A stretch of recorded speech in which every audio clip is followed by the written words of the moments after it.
सारंगखेडा चेतक महोत्सव ग्लोबल करण्यासाठी शासन पाठीशी, पणन व राजशिष्टाचार मंत्री जयकुमार रावल. अनिल गुरव, प्रकाशा. नमस्कार. सुमारे 400हून अधिक वर्षांची परंपरा असलेली सारंगखेडा यात्रा व यात्रेनिमित्त होणाऱ्या चेतक महोत्सवाला जागतिक स्तरावर ग्लोबल नेण्यासाठी महाराष्ट्र शासन भक्कमपणे चेतक महोत्सव समितीच्या पाठीशी असल्याचे प्रतिपादन राज्याचे पणन व राजशिष्टाचार मंत्री जयकुमार रावल यांनी केले आहे. ते दिनांक 4 रोजी सारंगखेडा येथे दत्त जयंतीनिमित्त सुरू होणाऱ्या यात्रोत्सव व चेतक महोत्सवाच्या उद्घाटन प्रसंगी बोलत होते. यावेळी जिल्हाधिकारी डॉक्टर मित्ताली सेठी, जिल्हा परिषदेचे मुख्य कार्यकारी अधिकारी नमन गोयल, तहसीलदार दीपक गिरासे, शहादा कृषी उत्पन्न बाजार समितीचे सभापती अभिजित पाटील, चेतक महोत्सवाचे प्रमुख आयोजक जयपाल सिंग रावल, सारंगखेड्याचे सरपंच पृथ्वीराज रावल, आयोजन समितीचे प्रणवराज रावल आदी उपस्थित होते.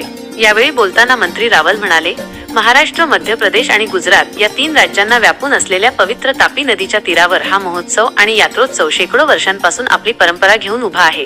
दत्तप्रभूंच्या उपासनेसोबत या महोत्सवाला जगविख्यात अशा अश्वमेळा व पशुमेळ्याची रुपेरी किनार लाभली आहे. दररोज सुमारे 75,000 लोक या यात्रेला येतात. आजही लोक घोडे पाहण्यासाठी आणि खरेदी करण्यासाठी येतात. जगभरातून अश्वप्रेमी येथे येत असतात. शेकडो वर्षांपूर्वी दक्षिण भारतापासून ते अफगाणिस्तान पर्यंतचे लोक, तसेच आजही जपान, अरबस्तान येथूनही अश्वप्रेमी येथे येत असल्याच्या नोंदी आढळतात. ते पुढे म्हणाले, राज्याचे मुख्यमंत्री देवेंद्र फडणवीस यांनी आपण पर्यटन मंत्री असताना चेतक महोत्सवाला ग्लोबल करण्यासाठी, येथील धार्मिक, ऐतिहासिक व सांस्कृतिक पर्यटनाला चालना देण्यासाठी प्रयत्न केले. सलग 3 वर्षे या यात्रेचे उद्घाटन मुख्यमंत्री देवेंद्र फडणवीस यांनी केले होते. हजारो लोकांची उपजीविका या यात्रेवर आधारित आहे. मसाल्याचे पदार्थ, शेतीची अवजारे, खाद्यपदार्थ विकणाऱ्या कित्येक लोकांचे वार्षिक उत्पन्नाचे साधन ही यात्रा आहे.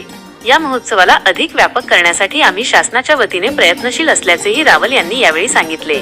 या महोत्सवाला अधिक प्रभावशाली आणि व्यापक करण्यासाठी सतत प्रयत्नशील असलेल्या चेतक महोत्सव समितीचे जयपाल सिंह रावल यांच्या प्रयत्नांतून हा महोत्सव भारतीयांसह जगभरातील पर्यटकांना खुणावत असल्याचे सांगून, प्रसिद्ध उद्योजक अनंत अंबानी यांची या महोत्सवाला येण्याची इच्छा असल्याचेही मंत्री रावल यांनी यावेळी सांगितले.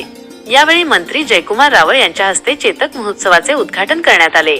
या प्रसंगी सर्व मान्यवर उपस्थित होते. त्यानंतर महोत्सवातील अश्वांची पाहणी मंत्री रावल व उपस्थितांनी केली.